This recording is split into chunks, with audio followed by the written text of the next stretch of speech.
Hi everybody, I'm Bree the Plant Lady, checking in with a very chilly weekly garden tour. Now here in central North Carolina, we have had some real winter temperatures.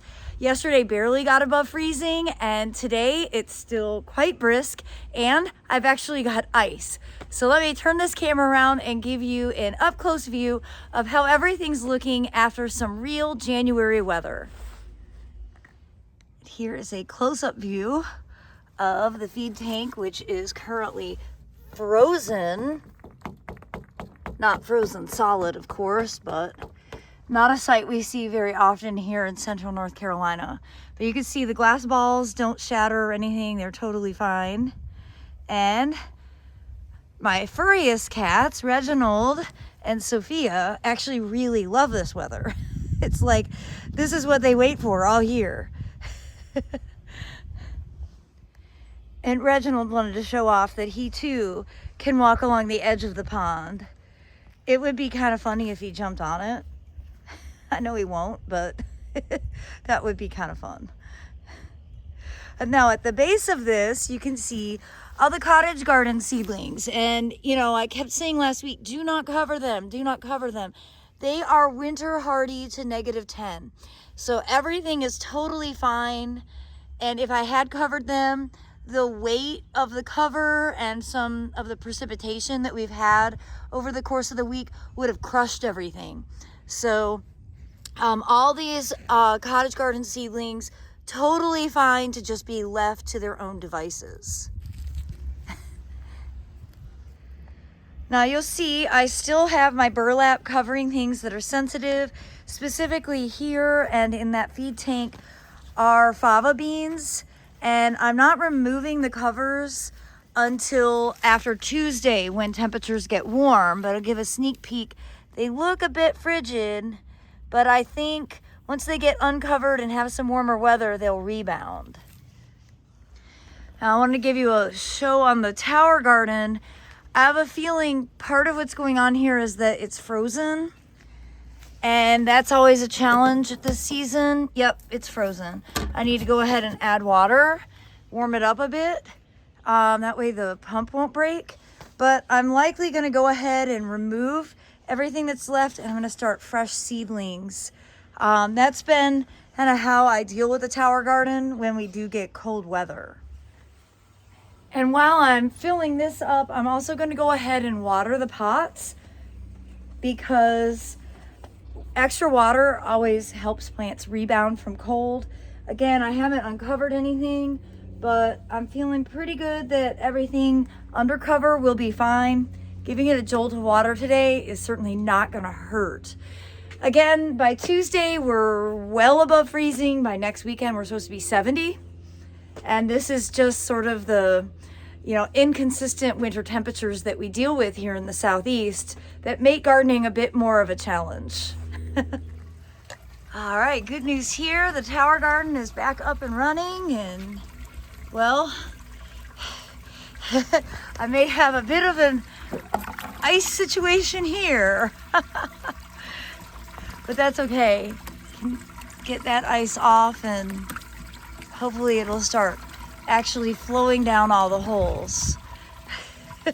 Ooh, that water's cold. Well, you might be wondering about the state of the prunus mumes, and of course, a lot of the open flowers from last week are burned off, but there's still a lot of buds that haven't opened. So I bet in the next couple of days, these winter flowering trees will totally recover and look amazing by next week at this time.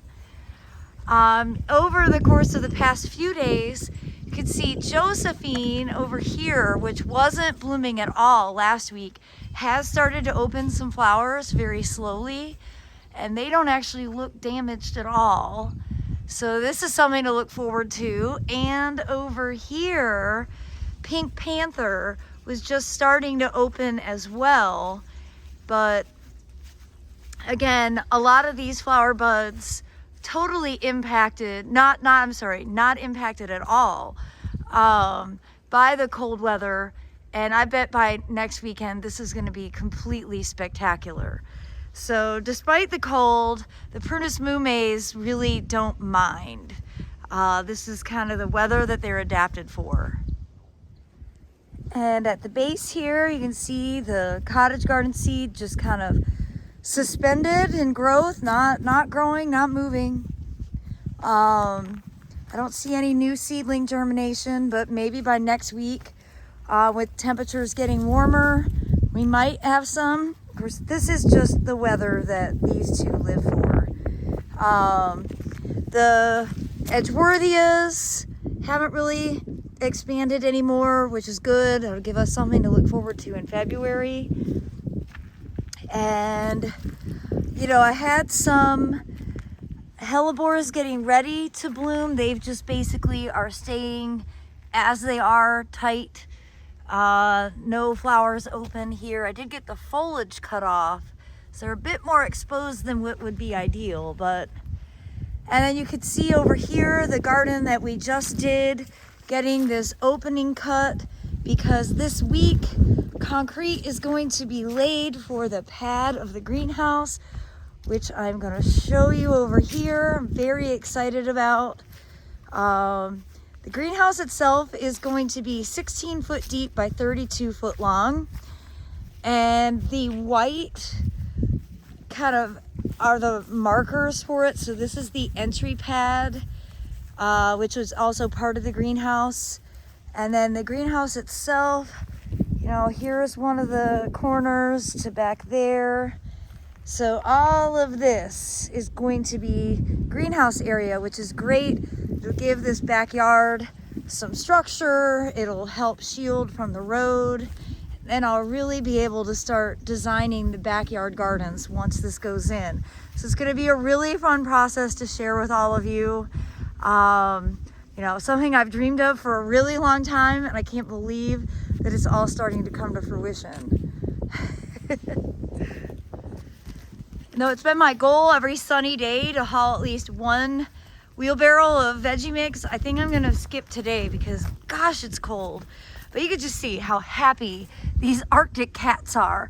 You know, I've never had long-haired kitties, and, you know, all my cats are street cats. But Sophia and Reginald just love temperatures that make my skin and body hurt.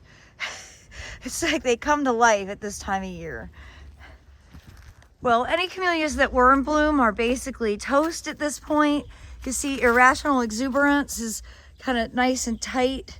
Hopefully these will open in a few days.